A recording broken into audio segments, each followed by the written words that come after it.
Your Honor, I think sa tagal po na investigation, alam na rin po ng committee po, especially chaired by our Madam Chairman, who's really at the back of everything po. Executive session ay willing ka bang sabihin kung sino yung most guilty na sinasabi mo? Yes po, Your Honor. Hindi po ako mastermind. Isa po akong victim.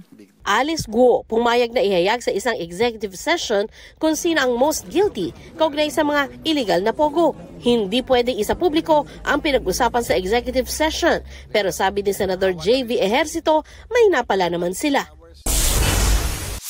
Nakaligtaan. Yan ang sagot ni Suwal Pangasinan Mayor Liseldo Calugay nang tanungin kung bakit wala sa kanyang SALN ang pagbebenta sa kanyang lupang nasa 1.2 million pesos ang halaga. Cassandra Leong naging emosyonal habang ikinukwento ang kaugnayan kay Duan Renwu na sinasabing isa sa mga namumuno sa illegal na operasyon ng Pogo. Noong time na yun, kakawala lang na ma'am ko, sorry. Nawala as in nag-disappear sila or namatay sila? Namatay ma'am ko.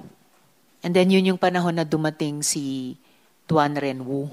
At siya ang nagpasok sa iyo sa Whirlwind Corporation. No? Yes po, Mr.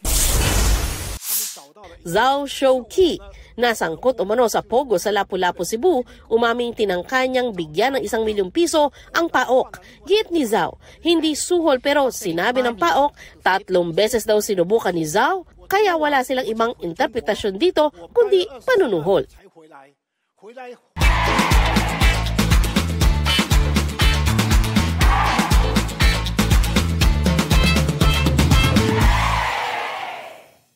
Huwag magpahuli sa mga balitang dapat ninyong malaman. Mag-subscribe sa GMA Integrated News sa YouTube.